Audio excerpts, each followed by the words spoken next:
Ketua Pemberantasan Narkoba DPP Insano, yang juga Ketua Umum Gerakan Pendidikan Indonesia Baru atau yang disingkat GPIB, Insinyur Agung Karang hadir di peresmian Yayasan Rumah Yatim dan Duafa Lutfi sekaligus perayaan Maulid Nabi Muhammad SAW, yang bertempat di kediaman Dr. Andus Haji Muhammad Husni Tamrin Penasehat GPIB, di Jalan Rambutan nomor 25 RT 004 RW 003 Kelurahan Utan Kayu, Kecamatan Matraman, Jakarta Timur, Minggu, tanggal 15 Januari tahun 2023. Yayasan Rumah Yatim dan Duafa Lutfi ini berasal untuk mengenang anak almarhum Dr. Andus Haji Muhammad Husni Tamrin yang bernama Lutfi. Tampak hadir dalam peresmian tersebut Wakil Wali Kota Jakarta Timur Hendra Hidayat, Wakil Camat Matraman Muhammad Husnul Fauzi, Lurah Utan Kayu Utara Haji Kadarusman Sutama, SE, SH, Pengurus Yayasan Rumah Yatim Piatu, Ketua Panitia Irjad Nurpin, Sekretaris Panitia Emaldi Tamrin, Ibu Evi dari Dinas Pendidikan Jakarta Pusat, Ibu Retno dari Kasida INSANO, Ibu Ica Rika Rahmawati, SE dari GPIB dan para tokoh agama dari pengurus MUI dan DKM, tokoh masyarakat, LMK Utan Kayu Utara, Ketua RW 03 Kelurahan Utan Kayu Utara, Ketua RT 004 RW 03 Kelurahan Utan Kayu Utara, FKDM, Babin Kamtipmas, Babinsa Utan Kayu Utara, Satpol PP Kelurahan Utan Kayu Utara dan para tamu undangan lainnya. Dalam peresmian Yayasan Rumah Yatim dan Duafa Lutfi, dilaksanakan gunting pita yang dilakukan oleh Wakil Camat Matraman Muhammad Husnul Fauzi, yang mewakili Camat Matraman, yang dampingi oleh Lurah Utan Kayu Utara Haji Kadarusman Sutama, SE, SH, Dr. Andus Haji Muhammad Husni Tamrin, dan Ketua Pemberantasan Narkoba DPP Insano Insinyur Agung Karang, sekaligus meresmikan papan nama yayasan, dan dilanjutkan dengan Maulid Nabi Muhammad SAW, dengan menampilkan tim Kasida dari Insano, tim Kasida Anak Yatim dan Duafa Lutfi, yang diteruskan pembacaan Asma Husna dari Anak Yatim dan Duafa Lutfi, ceramah agama oleh Kiai Haji Hilman Mubarok, dengan tema keutamaan menyatuni dan menyayangi anak yatim dan duafa. Kegiatan yang pertama itu adalah peresmian Yayasan Rumah Yatim dan Duafa Lutfi. Yang kedua adalah peringatan Maulid Nabi besar Muhammad SAW. Ya, jadi karena ini sudah yayasan, jadi sifatnya sudah nasional, Pak. Jadi nanti bisa aja menampung dari seluruh, gitu Pak, dalam perkembangannya. Dan kami juga nanti rencananya juga akan buka cabang-cabang di daerah, rencana jangka panjangnya, Pak. Sementara ini baru 46. Yang aktif datang terus itu sekitar 24, dan itu tadi sudah pertama ditampilkan hadroh itu dari anak-anak yatim yang pertama itu, Pak. Jadi di sini diselenggarakan satu pendidikan, masalah moral, masalah adab, masalah untuk menghindari dari bahaya narkoba, kemudian juga masalah menghafal Al-Quran, juga dan pengetahuan agama lainnya seperti fikih, cara berwudu, cara sholat, termasuk juga untuk menghafal ayat-ayat suci Al-Quran.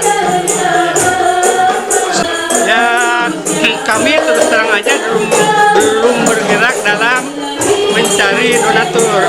Insya Allah tentu habis ini, karena tentu tidak bisa dibiayai dengan kami sendiri, dengan pengurus. Tentu perlu donatur juga yang dari luar, gitu Pak. Pengembangan.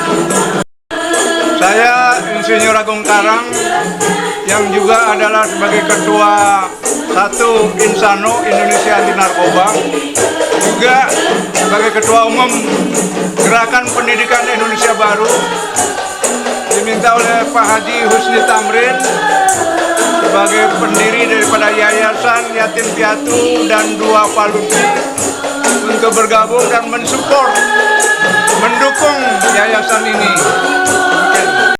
Awalnya untuk didirikan Yayasan Yatim Piatu ini hikmah dari pandemi, karena saat pandemi itu ada yang namanya Jumat Berkah. Di situ saya melihat anak-anak yatim itu tidak tersentuh, maka kami buatlah Jumat Berkah Anak Yatim. Itu setiap bulan alhamdulillah kita menyantuni anak yatim itu 62 anak setiap bulannya. Itu berkelanjutan. Setelah itu kami bisa melakukan apa lagi untuk anak-anak gitu, untuk mengikat anak-anak, untuk membimbing anak-anak supaya terarah. Maka kami buat pengajian. Untuk membuat pengajian. Saat itu ada Bapak orang tua kami, Bapak Haji Husni Tamrin sebagai pendonatur, maka kami menyampaikan di dalam santunan itu. Lalu beliau menyediakan tempat untuk kita membuka di sini pengajian anak yatim. Setelah kami buka bulan 3 itu pada tanggal 5 Maret, kami buka pengajian anak yatim. Lalu kami berunding, kami berdiskusi, kita buka yayasan. Kita membuat yayasan pada bulan September kita mengajukan.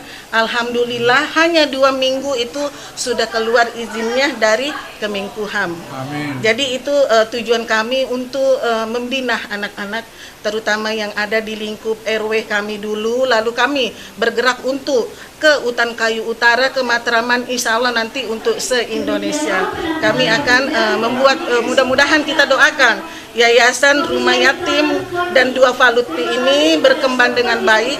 Kami dapat melayani anak-anak yatim dengan baik. Insya Allah kita akan melebarkan sayap, bukan hanya di Jakarta, tapi di Bogor atau di Sukabumi, bahkan nanti mungkin suatu saat di Makassar juga kami akan buka. Ya, jadi itu tujuan. Apakah di sini ada asramanya, Bu, untuk menghimpun anak yatim piatu ini? Alhamdulillah saat ini insya Allah kita akan menyediakan tempat untuk anak-anak.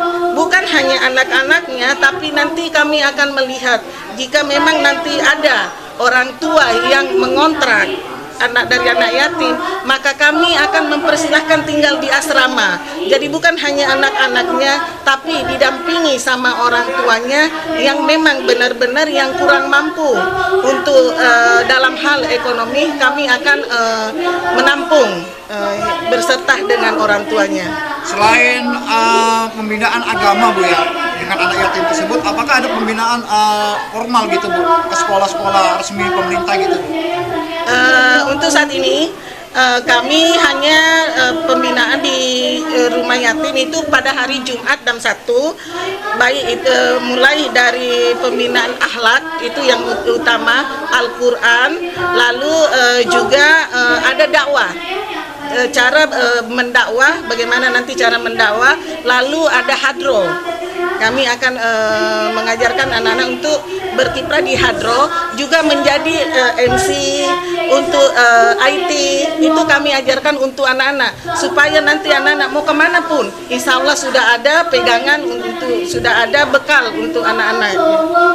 Satu pertanyaan lagi, Bu, harapannya mendirikan yatim Yayasan Yatim Piatu ini apa, Bu, sebenarnya? Kami hanya ingin anak-anak supaya bisa terarah, bisa kami membawa anak-anak untuk mandiri. Mudah-mudahan anak di bawah Yayasan Yatim Mandiri ini menjadi anak yang sukses, bukan hanya di dunia tapi memiliki akhlak yang mulia, karena untuk tujuannya untuk akhirat juga. Maka mudah-mudahan insya Allah kami dapat melayani anak-anak untuk membawa anak-anak menjadi anak-anak yang sukses semuanya.